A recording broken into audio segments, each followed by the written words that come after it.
Hello dear students, once again welcome back to our channel Gyan Lab and welcome back to our MCQ series which we are covering chapter wise. तो हमने आप लोगों को almost 18 chapters के MCQs provide कर दिए हैं और आज हम लेकर आए हैं अपने MHT CET सिलेबस के लास्ट चैप्टर का MCQ, that is your class 11th chapter number 15 excretion and osmo regulation वाला चैप्टर। मैंने आपको बार बार याद दिलाया है कि 11th स्टैंडर्ड में से हमको 4 चैप्टर्स करने होते हैं और वो 4 चैप्टर्स कौन से हैं? Chapter number 6, 13, 14, 15। इन चारों चैप्टर से मिलाकर 20 एमसीक्यूज आपको पूछे जाएंगे। अगर हम इसका एवरेज निकालें 20/4 तो हर एक चैप्टर में से 5-5 एमसीक्यूज पूछे जाने की प्रोबेबिलिटी है। ऐसा एक रफ एवरेज आप पकड़ के चलो। तो आज का जो चैप्टर है this is one of the most important chapter. इसमें से काफी एमसीक्यूज आपको एग्जाम में पूछे जाते हैं। तो आज के चैप्टर्स में मैं जितने भी एमसीक्यूज आपसे पूछने वाली हूँ, आपको हर एक एमसीक्यू का आंसर नीचे कमेंट करना है, क्योंकि मैं चैट सेक्शन भी देख रही हूँ। और वीडियो के एंड में आपको ये कमेंट करना है कि आज के टोटल एमसीक्यूज में से आपके कितने क्वेश्चंस करेक्ट थे और कितने क्वेश्चंस रॉन्ग थे। So are you all ready? Yes everybody, चलो स्टार्ट करते हैं। जल्दी जल्दी सब लोग कमेंट सेक्शन में हार्ट ड्रॉप कर दो and will start with our chapter number 15। और मैं एक और बार याद दिला देती हूँ, ये जो चैप्टर के एमसीक्यूज हैं ये एमएचटी सीईटी और नर्सिंग सीईटी दोनों स्टूडेंट्स के लिए यूजफुल है। चलो स्टार्ट करते हैं। स्टार्ट करने से पहले मुझे पता है बहुत सारे बच्चों को ये पार्ट बोरिंग लगता है, बहुत सारे बच्चे आगे आगे भाग जाएंगे, लेकिन जो न्यू सब्सक्राइबर्स हैं हमारी चैनल से, जो अभी अभी जुड़े हैं, उन लोगों को इसके बारे में नहीं पता। तो आप लोगों के लिए ये इन्फॉर्मेशन है कि हमारा जो प्ले स्टोर है, प्ले स्टोर पर एक ऐप है ज्ञान लैब। इस ऐप में हमारा जो नोट्स एंड पीडीएफ वाला सेक्शन है ना, ये वाला जो सेक्शन है, यहाँ पर जब आप क्लिक करोगे तो आपको फ्री मटेरियल इनसाइड ऐसा एक फोल्डर दिखाई देगा, उस पर क्लिक करो। वहां पर आपको बहुत सारे फ्री मटेरियल दिखाई देंगे। आप वहां पर फ्री मॉक टेस्ट अटेम्प्ट कर सकते हो, जहां पर आपको हमने 200 एमसीक्यूज दिए हैं। आप 1000 फ्री एमसीक्यूज प्रैक्टिस कर सकते हो। एमएचटी सीईटी 2025 ऐसा आपको एक अलग से फोल्डर दिखाई देगा, तो यहाँ पर भी आपको बहुत सारे एमसीक्यूज मिलेंगे। आप 2021 के एमसीक्यूज प्रैक्टिस कर सकते हो, साइंटिस्ट के नेम्स वाली पीडीएफ डाउनलोड कर सकते हो। तो बहुत सारा फ्री मटेरियल आपको दिया गया है। कुछ बच्चे ऐसे हैं जिनकी अभी अभी नींद खुली है, वो लोग अभी अभी जागरूक हुए हैं, उन्होंने ना तो कोई कोर्स परचेस किया है, ना कोई बुक ली है, ना कोई मॉक टेस्ट दिया है। अगर ऐसे स्टूडेंट्स आपके कैटेगरी में से बिलोंग करते हैं तो आपके पास ये गोल्डन अपॉर्चुनिटी है, आप हमारा ये मॉक टेस्ट वाला कोर्स परचेस कर सकते हो, क्योंकि इसमें हमने 2025, 2024, 2023, 2022 और 2021 ऐसे 4 से 5 साल के एमसीक्यूज कंपाइल करके 4-5 हजार पीवाईक्यूज आपको प्रोवाइड किए हैं। ठीक है, चलो स्टार्ट करते हैं अपने आज के सेशन के साथ। ये रहा अपना आज का फर्स्ट क्वेश्चन। अब फर्स्ट क्वेश्चन में क्या पूछा गया है? Which of the following is false? Which of the following statement is false? सबसे पहला स्टेटमेंट क्या दिया गया है? ADH helps in water elimination making urine hypotonic। ADH hormone का काम, एंटी डायूरेटिक हार्मोन का काम, ज्यादा यूरिन निकालना है या कम यूरिन निकालना है? फर्स्ट वाला स्टेटमेंट रॉन्ग है, क्योंकि ADH हार्मोन के वजह से क्या होता है, हम पानी रीअब्सॉर्ब करते हैं। यहाँ पर हम ज्यादा से ज्यादा वाटर रीअब्सॉर्ब करते हैं ताकि हमारा यूरिन कॉन्सेंट्रेटेड हो जाए। तो यहाँ पर हम यूरिन को हाइपोटोनिक बनाने की जगह पर हाइपरटोनिक बनाते हैं। यहाँ पर हम वाटर को एलिमिनेट नहीं करते, वाटर को रीअब्सॉर्ब करते हैं। तो फर्स्ट स्टेटमेंट पूरा गलत है। सेकेंड स्टेटमेंट में क्या बोला गया है? Protein free fluid is filtered blood plasma into Bowman's capsule. बराबर, ये हमारा जो बोमेन्स कैप्सूल है, ठीक है, यहाँ पर जो ग्लोमेरुलस प्रेजेंट है, ये ग्लोमेरुलस में से जो भी ब्लड फिल्टर होता है उस ब्लड में प्रोटीन नहीं होता। It does not have protein. सब कुछ होता है उसमें, बस प्रोटीन नहीं होता। ओके, तो ये वाला स्टेटमेंट करेक्ट है। ग्लूकोज को एब्जॉर्ब करने के लिए हमको एटीपी यूज करनी पड़ती है, क्योंकि ग्लूकोज हाई थ्रेशोल्ड सब्सटेंस है। This is also correct. Henle's loop is very important in concentrating the urine, क्योंकि जो असेंडिंग लूप ऑफ हेनली होता है वो सॉल्ट रीअब्सॉर्ब करता है, उसके वजह से यूरिन का कॉन्सेंट्रेशन बढ़ता है।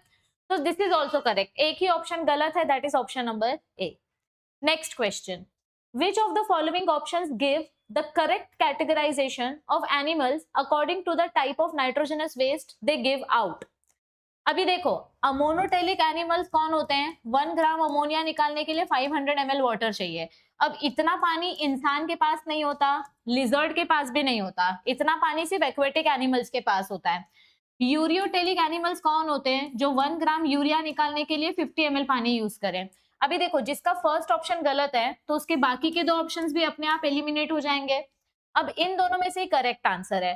तो यूरिया कौन एक्सक्रीट करता है? ह्यूमंस एक्सक्रीट करते हैं। कॉकरोच यूरिया एलिमिनेट नहीं करता। कॉकरोच एक इंसेक्ट है और इंसेक्ट यूरिक एसिड एक्सक्रीट करता है। तो ये ऑप्शन सही है, ये ऑप्शन सही है। बाकी बचा ये, तो ये ऑटोमेटिकली एलिमिनेट हो गया। दो ऑप्शन सही है तो यही वाला सही होगा। तो option number C is the correct answer. Yes, ये देखो यहाँ पर हमारा अमोनिया एक्वेटिक एनिमल्स एलिमिनेट करते हैं, ह्यूमंस और एम्फीबियंस यूरिया एलिमिनेट करते हैं, और बर्ड्स और इंसेक्ट यूरिक एसिड एलिमिनेट करते हैं। Yes. Next question, which of the following statements are false? देखो ये 11th स्टैंडर्ड के जितने भी चैप्टर के क्वेश्चंस मैं आपको करा रही हूँ ना, आपको ये सिंसियरली प्रैक्टिस करना है, क्योंकि बहुत सारे बच्चे ऐसे हैं जो मॉक टेस्ट तो दे रहे हैं लेकिन उनका स्कोर बढ़ ही नहीं रहा है। 60-70 मार्क्स से ज्यादा उनका मार्क्स ही नहीं आ रहा है, क्योंकि आप लोग 11th स्टैंडर्ड के चैप्टर्स को ऑप्शन में छोड़ रहे हो। बायोलॉजी का सबसे कम सिलेबस है, आपको 11th स्टैंडर्ड के सिर्फ 4 चैप्टर्स करने हैं, और ये 4 चैप्टर्स का वन शॉट हमारे ऑलरेडी चैनल पर अवेलेबल है। आपको सिर्फ सर्च करना है class 11 CET chapters one shot ज्ञान लैब। आपको चारों चैप्टर का एक कंबाइंड वीडियो मिलेगा 5 घंटे का, उसमें मैंने चारों चैप्टर्स पढ़ाए हैं। तो आप वन शॉट लेक्चर भी अगर देख लेते हो, it will be more than sufficient. चलो, और फिर ही आपका मॉक टेस्ट में स्कोर इंप्रूव होगा। Which of the following statement is false? हमको ये बताना है। सबसे पहला स्टेटमेंट क्या है? Outer cortex and inner medulla are 2 zones in kidney. ये अपना किडनी वाला रीजन है, ठीक है। रुको, ये हमारा किडनी वाला रीजन है, तो इसका ये वाला पार्ट कॉर्टेक्स वाला पार्ट है, ठीक है, और बीच वाला पार्ट मेड्यूला वाला पार्ट है। तो फर्स्ट वाला स्टेटमेंट करेक्ट है। ये देखो किडनी 2 पार्ट्स में डिवाइडेड होती है, cortex and medulla. Second statement क्या बोला है कि मेड्यूला के बीच बीच में हमको रीनल पिरामिड देखने मिलते हैं। ये पिरामिड वाला स्ट्रक्चर है, these are known as renal pyramids. तो this is also the correct statement. Okay, all right. Next, pyramid project into calyx. अब ये पिरामिड आगे जाके कैलिक्स वाला स्ट्रक्चर बनाते हैं। इसको हम माइनर कैलिक्स और मेजर कैलिक्स बोलते हैं। ये देखो, minor calyx and major calyx, जहां पे आपका यूरिन जमा होता है। So this is also correct. Inward extension of cortex between the pyramid is called as columns of Bertini. मतलब पिरामिड के बीच बीच में ये जो कॉलम वाला रीजन है, इस रीनल कॉलम को हम क्या बोलते हैं? This is known as columns of Bertini. तो ये वाला स्टेटमेंट भी करेक्ट है। चारों स्टेटमेंट्स करेक्ट है, तो यहाँ पर एक भी स्टेटमेंट फॉल्स नहीं है। None of the statement is false, all the statements are correct. Next question, shark and ray they reabsorb. Retain करना मतलब क्या होता है? रीअब्सॉर्ब करना। तो ये जो 2 फिशेज है, ये अपना यूरिया रीअब्सॉर्ब कर लेते हैं। They reabsorb their urea in their body to prevent dash. अब देखो, शार्क बेसिकली समुद्र में होती है, ओशन वाटर में, जहां पर पहले से सॉल्ट है, और शार्क की बॉडी में अगर सॉल्ट कम रहा तो समुद्र का पानी शार्क के बॉडी का वाटर रिमूव कर लेगा, क्योंकि नमक जहां ज्यादा रहता है वो नमक क्या करता है? मॉइस्चर रीअब्सॉर्ब कर लेता है। तो शार्क अपनी बॉडी में नमक बचा के रखती है, क्योंकि शार्क की बॉडी में नमक, मतलब ये अपनी शार्क है, इसकी बॉडी में जितना सॉल्ट है उतना सॉल्ट अगर बाहर के ओशन में रहेगा तो ये दोनों इक्वल रहेंगे, आइसोस्मोटिक कंडीशन मेंटेन रहेगा। लेकिन अगर शार्क की बॉडी में नमक कम हुआ तो इसकी बॉडी का जो पानी है वो पानी नमक खींच लेगा, तो यहाँ पर शार्क की बॉडी का पानी बाहर आ जाएगा, एक्सोस्मोसिस हो जाएगा। इसीलिए शार्क अपने बॉडी में ज्यादा से ज्यादा सॉल्ट रीअब्सॉर्ब करके रखता है ताकि उसका मॉइस्चर बाहर ना चला जाए। दे रिटेन मोर यूरिया ताकि आइसोटोनिक कंडीशन मेंटेन रहे, ताकि वो अपना वाटर बाहर ना रिलीज करे, टू प्रिवेंट एक्सोस्मोसिस। तो इस क्वेश्चन का आंसर क्या आएगा? Option number C. Next question, concentration of urine depends upon which part of the nephron. Urine concentrated होगी या फिर डाइल्यूट होगी, ये किस पे डिपेंड करता है? ये लूप ऑफ हेनली पे डिपेंड करता है, क्योंकि लूप ऑफ हेनली सबसे ज्यादा सॉल्ट रीअब्सॉर्ब करता है। So loop of Henle decides the concentration of urine. Correct answer is option number B. Next question बताने से पहले मैं आपको ये बता दूं कि हमारा ना नीट का एक सेपरेट चैनल है, यहाँ पर हम नीट के PYQs डेली लाइव सॉल्व करते हैं।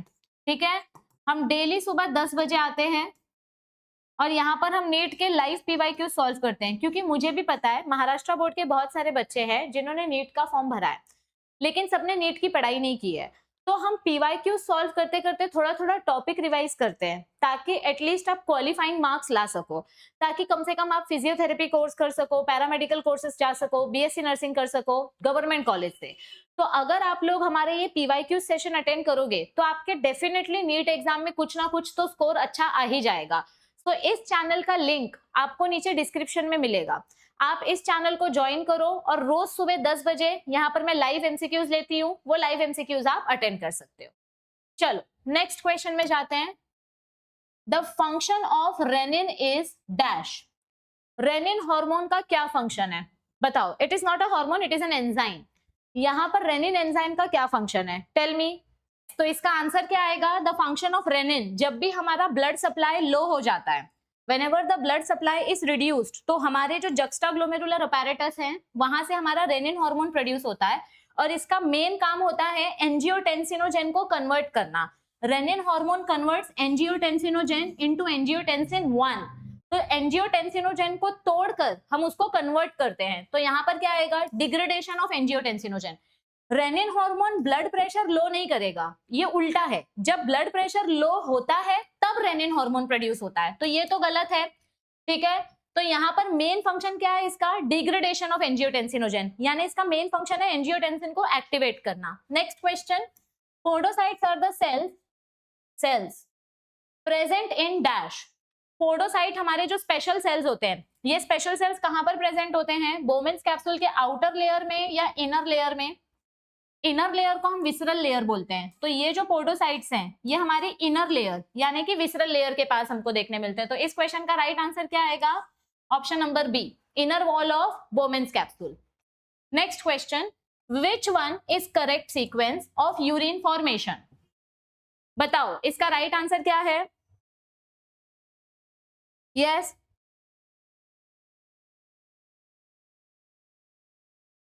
बताओ which one is correct sequence of urine formation? Urine कैसे बनता है? पहले आपके ग्लोमेरुलस में से ब्लड फिल्टर होता है, फिर उसमें से इंपॉर्टेंट चीजें हम रीअब्सॉर्ब करते हैं। तो पहले अल्ट्रा फिल्ट्रेशन होगा, फिर रीअब्सॉर्प्शन होगा और उसके बाद ट्यूब्यूलर सेक्रीशन होगा, यानी कि कॉन्सेंट्रेटेड यूरिन फॉर्मेशन होगा। तो पहले अल्ट्रा फिल्ट्रेशन होगा, हमेशा याद रखो। First step will always be filtration and second step will always be reabsorption and third step will be secretion. Next question, Which of the following pair of organisms are uricotelic? चलो इसका answer बताओ। Yes.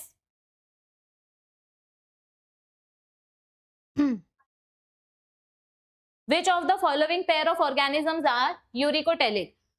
Uricotelic यानी कि इनकी body में uric acid produce होगा। तो cartilaginous fishes and mammals ये यूरिकोटेलिक हैं क्या? ये तो पानी में रहती हैं और ये ह्यूमंस हैं, तो ये यूरिया प्रोड्यूस करते हैं, तो ये गलत है। Reptiles and mammals they also produce urea. Birds और इंसेक्ट ये यूरिक एसिड प्रोड्यूस करते हैं। ये देखो हमने पढ़ा था ना, बर्ड्स और इंसेक्ट जो होते हैं ये यूरिकोटेलिक होते हैं। तो इस क्वेश्चन का राइट आंसर क्या आएगा? Option number C. Next question, in urinary system aldosterone takes part in retention of. Renin hormone क्या करता है? एंजियोटेंसिनोजेन को कन्वर्ट करता है एंजियोटेंसिन 1 में और फिर एंजियोटेंसिन 2 में। और एंजियोटेंसिन 2 का मेन फंक्शन है अल्डोस्टेरॉन हार्मोन प्रोड्यूस करना। अल्डोस्टेरॉन का मेन काम है सोडियम रीअब्सॉर्ब करना, सॉल्ट रीअब्सॉर्ब करना। बॉडी में जब सॉल्ट कॉन्सेंट्रेशन कम हो जाता है तो अल्डोस्टेरॉन हार्मोन सॉल्ट रीअब्सॉर्ब करने में हेल्प करता है।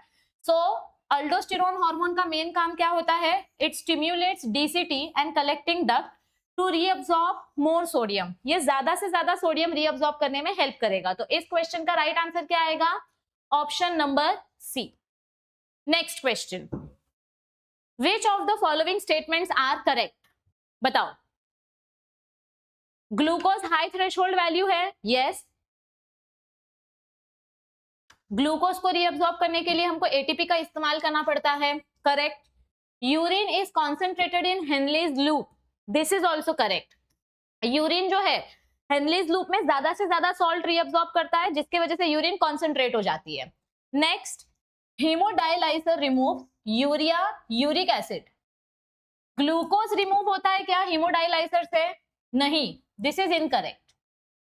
इन glomerulus urea uric acid water and glucose are present, it is filtered out, गलत। ये देखो यहाँ पर हम प्रोटीन कभी भी फिल्टर नहीं करते। हमारा जो भी प्राइमरी यूरिन है, इस प्राइमरी यूरिन में प्रोटीन एब्सेंट होता है, इट इज अ डीप्रोटीनाइज्ड प्लाज्मा। आप सब कुछ फिल्टर कर सकते हो, sugar, amino acid, salt, water, सब कुछ फिल्टर कर सकते हैं, पर हम प्रोटीन फिल्टर नहीं कर सकते।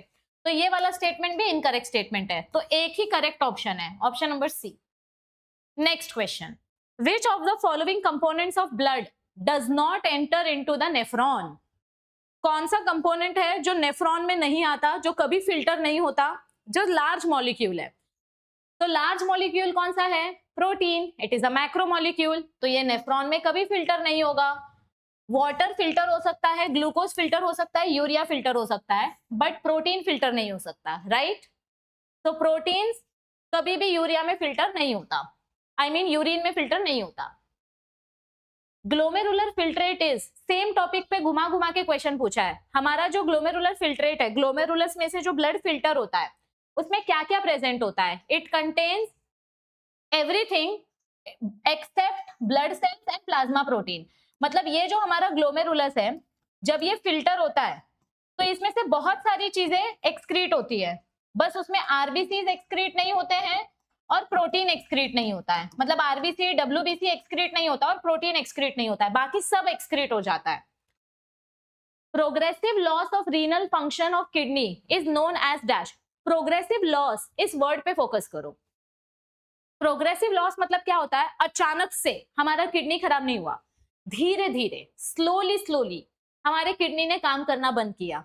तो इस टाइप के प्रॉब्लम को या डिसऑर्डर को हम क्या बोलते हैं? फेलियर को क्या बोलते हैं? ये देखो, धीरे धीरे, प्रोग्रेसिवली जब हमारा ग्लोमेरुलर फिल्ट्रेशन धीरे धीरे माल फंक्शनिंग करना चालू करता है, तो उसको हम बोलते हैं क्रोनिक किडनी डिजीज। यहां पर प्रॉब्लम थोड़ी सी सीरियस है। Okay, next question, the accumulation of urea in the blood due to malfunctioning of kidney is referred to as dash.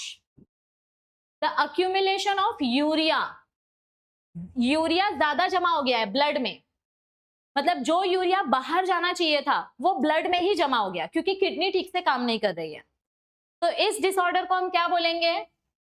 Blood में नॉर्मली यूरिया इतना रहना चाहिए, पर अगर यूरिया ज्यादा जमा हो गया तो उस कंडीशन को हम क्या बोलते हैं? यूरेमिया। करेक्ट।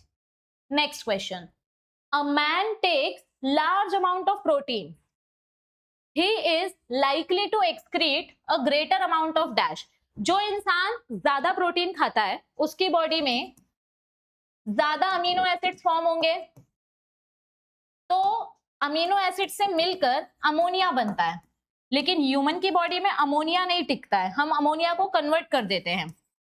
तो अमोनिया का कन्वर्जन होकर हमको क्या मिलता है इधर पे? यूरिया। तो जो इंसान ज्यादा प्रोटीन खाता है उसकी बॉडी में ज्यादा यूरिया डिपॉजिट होता है, राइट? इंसान के बारे में बोला है, ह्यूमंस के बारे में। Okay, next question, a fall in glomerular filtration activates dash. अगर अचानक से हमारा ग्लोमेरुलर फिल्ट्रेशन कम हो गया तो क्या प्रॉब्लम हो सकती है? बताओ। यस, अगर अचानक से हमारा ग्लोमेरुलर फिल्ट्रेट कम हो गया तो क्या होगा? हमारा ब्लड वॉल्यूम लो हो जाएगा। A fall in glomerular filtration activates what? Blood volume low हुआ, ब्लड का सप्लाई लो हुआ, तो रेनिन हार्मोन प्रोड्यूस होना स्टार्ट होगा। जब भी हमारा ब्लड प्रेशर कम हो जाता है, लो हो जाता है, whenever the blood pressure reduces, तो हमारे जक्स्टा ग्लोमेरुलर सेल्स क्या प्रोड्यूस करते हैं? रेनिन हार्मोन प्रोड्यूस करते हैं। और ये रेनिन क्या करता है? अल्डोस्टेरॉन हार्मोन बनाता है, मतलब इनडायरेक्टली एंजियोटेंसिनोजेन से एंजियोटेंसिन 1, फिर एंजियोटेंसिन 2, फिर अल्डोस्टेरॉन। तो इनडायरेक्टली ये अल्डोस्टेरॉन बनाएगा जो सोडियम रीअब्सॉर्ब करेगा, जिसकी वजह से ब्लड प्रेशर फिर से हाई हो जाएगा। तो पूरा प्रोसेस इस तरीके से कंटिन्यू होता है। In which part of the nephron reabsorption of glucose is maximum from filtrate? बताओ। In which part of nephron reabsorption of glucose is maximum? मैंने जो वन शॉट लेक्चर लिया है उसमें मैंने आपको ये फोटो दिखाया था, कौन से मॉलिक्यूल का रीअब्सॉर्प्शन कहां पर कितना ज्यादा होता है वो आपको इस पिक्चर से पता चलेगा। देखो, पीसीटी में सबसे ज्यादा रीअब्सॉर्प्शन होता है ग्लूकोज 100%, अमीनो एसिड 100%। तो आपको क्या पूछा है कि ग्लूकोज का मैक्सिमम रीअब्सॉर्प्शन कहां होता है? तो ग्लूकोज का मैक्सिमम रीअब्जॉर्प्शन कहाँ होता है? प्रॉक्सिमल कॉन्वोल्यूटेड टिब्यूल, पीसीटी वाले रीजन में, राइट?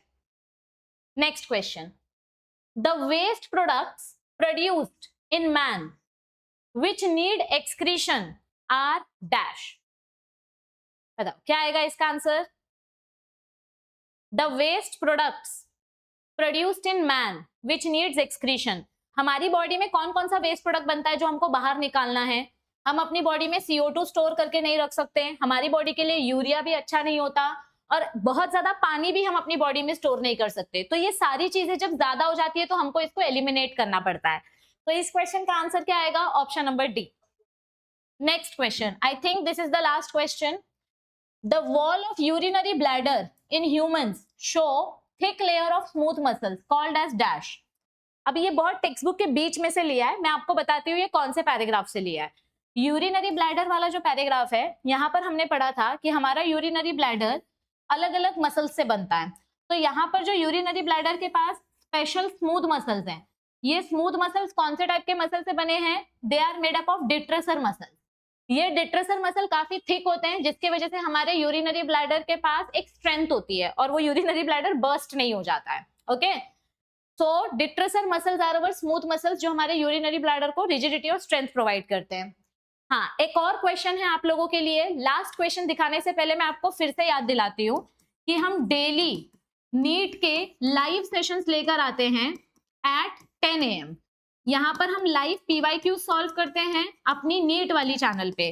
तो हमारी जो नीट वाली चैनल है उसकी लिंक आपको नीचे डिस्क्रिप्शन में दी गई है, तो प्लीज सब लोग डिस्क्रिप्शन चेक करो, नीट वाली चैनल ज्वाइन करो। यहाँ पर मैं नेक्स्ट ईयर जो बच्चे नीट देने वाले हैं उनके लिए पूरा सिलेबस पढ़ाने वाली हूँ नीट का। तो फ्री में आपको नीट का सिलेबस मिलेगा, बस चैनल शेयर करो और सब्सक्राइब करो। Last question, in micturition urine is dash. Micturition is a medical term. जैसे पार्चुरेशन में बच्चा बाहर आता है, वैसे मिक्चुरेशन में यूरिन बाहर आता है। दोनों का कुछ भी रिलेशन नहीं था, पर दोनों वर्ड्स में बच्चे कंफ्यूज होते हैं। तो मिक्सचुरेशन में हम यूरिन को बाहर एलिमिनेट करते हैं। तो इस क्वेश्चन का आंसर आएगा option number B. And with this we are done with our session. NEET वाली चैनल सब लोग सब्सक्राइब करके रखो। आप मॉक टेस्ट ज्वाइन कर सकते हो या वरदान बैच ज्वाइन कर सकते हो, क्योंकि मई में भी CET एग्जाम होने वाला है, तो पूरा क्रैश कोर्स यहाँ मिल जाएगा आपको। हेल्पलाइन नंबर भी आप लोगों की हेल्प के लिए दिया गया है अगर कोर्स परचेज करते टाइम कोई प्रॉब्लम हो। तो आई होप कि आपने सारे चैप्टर के MCQ सॉल्व कर लिए होंगे। मैं डेली CET के MCQs भी लेकर आती हूँ, नीट के MCQs भी लेकर आती हूँ, वन शॉट लेक्चर्स भी आपको प्रोवाइड किए जा रहे हैं। जितना हो सकता है उतना मटेरियल आपको दिया जा रहा है, बदले में सिर्फ और सिर्फ आपका चाहिए हमको प्यार और सपोर्ट, दैट्स इट। तो प्लीज इस वीडियो को अपने सारे फ्रेंड्स के साथ शेयर करके चैनल को लाइक और सब्सक्राइब करना। एंड मिलते हैं जल्दी नेक्स्ट सेशन में। Till then stay tuned, see you soon.